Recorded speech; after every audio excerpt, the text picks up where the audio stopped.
Ok các bạn, hôm nay mình sẽ cùng các bạn đi tìm hiểu về cái mục Optical Flare ở trên AIA nhá, trên Adobe After Effects nhá. Đó, mình sẽ tạo một cái text như này và cái dòng text của mình nó sẽ hiển thị màu như này nhá, nhấp nháy như này nhá. Ok. Đầu tiên thì mình sẽ tạo ra một con mới đi.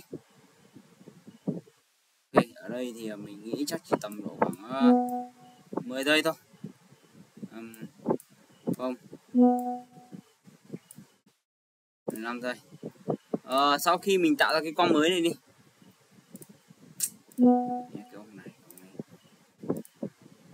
Ok, đầu tiên thì mình sẽ tạo ra cái con mới đã nhá. Sau đó mình sẽ kéo cái text này xuống và cái ô đỏ này xuống nhá. Ok, đỏ với vàng nó sẽ thành như thế này nhá. Mình sẽ cho vàng lên trước. Sau đó mình sẽ gõ một cái text ra. Mình sẽ gõ một cái text cho nó. Mình gõ chữ Nguyễn Văn Bính đi.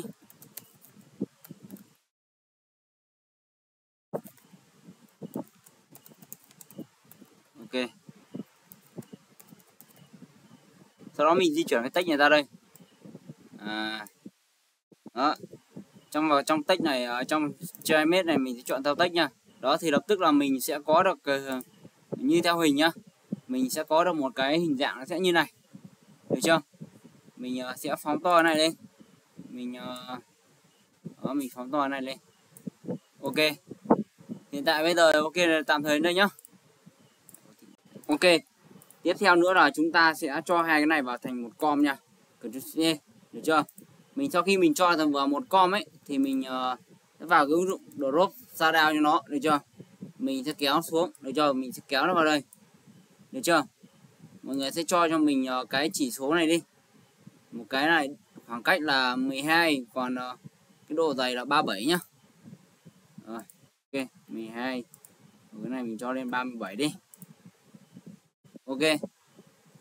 Sau khi chúng ta có được hai cái này thì chúng ta sẽ tạo nó một cái soi. Mình ví dụ mình đổi nó thành cái soi này đi. Ok chưa? Rồi ok. Ok, tiếp theo mình sẽ nhấp nó vào soi nha. Mình sẽ vào Effect, mình sẽ vào đây. Mình sẽ vào cái Optical Flare này. Được chưa? Sau khi nó hiện cái bảng này lên này, các bạn hiện cái bảng option này lên cho mình. Thì ví dụ như ở đây đi, các bạn xóa bớt đi cũng được. Các bạn có thể thêm lựa chọn các loại màu sắc các bạn mong muốn. Ví dụ như ở đây mình đang thích cái này đi. Được chưa? Mọi người có thể chỉnh cái độ to nhỏ của cái này nó xuống này. Đó. Chúng ta có thể chỉnh được cái cường độ ánh sáng nó lên này. Và giảm cái cường độ ánh sáng nó xuống này. Ok nhá. Ấn ok đi. Khi mình ấn ok xong rồi ấy thì như này đi. Mình chọn cái chế độ này mình sẽ đổi nó sang màu vàng đi nhá. Mình sẽ đổi màu sắc trước cho nó nhá. Mình sẽ cho nó sang màu vàng này đi. Rồi. Thì tùy cái này là tùy vào năng kiểu màu sắc các bạn thích, được chưa? Đây mình thích cái màu này đi. Màu da cam. Đây ok. Mình thích cái màu này. Được chưa? Ok này. Mình có thể giảm nó này. Đó, mình có thể cho to này và giảm nó đi này. Ok. Khi như này thì chúng ta chọn sang chế độ screen cho mình nhá. Rồi screen này. Thì lập tức là hình ảnh ở bên này mình đã có được các hình ảnh nó chữ nó nhấp nháy như này nhá. Đó. Ok chưa? Ví dụ như ở đây cách thứ hai nữa chúng ta thì vẫn chọn nó là normal. Nhưng mà chúng ta phải chọn vào cái này ở chỗ là on translate nhá. Đó thì lập tức nó cũng sẽ sang là cái hình thù như chúng ta như thế này nhá. Ok. Sau đó chúng ta chỉ cần copy thêm nhiều điểm nữa. Option XY nó sẽ di chuyển ra đây. Ok.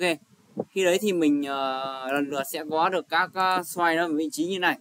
Đó, thế ở lần lượt có vị trí các bạn mong muốn. Đó. Thì chúng ta sẽ dùng cái Optical Flare nó sẽ như này. Ok. Ok. Tiếp theo nếu chúng ta muốn nó nhấp nháy ấy, thì chúng ta có thể vào được cái chỉ số là flicker đây. Ta sẽ cho cái speed là 10 và amount là 50 cho mình nhá. Thì khi đấy thì mọi người có thể thấy là cái hình ảnh cái này sẽ cái tia sáng này nó sẽ bị nhấp nháy nhá. Đó thì ở đây mình sẽ copy thêm một phát nữa ra đây. Mình sẽ để nó vào đây một phát đi. Mình sẽ copy một phát nữa ra đây. Mình sẽ để nó vào đây một phát. Đó, khi đấy thì mình sẽ được cái biểu tượng nó nhấp nháy như này nha. Đó. Đó, nhấp nháy như này nha. Ok.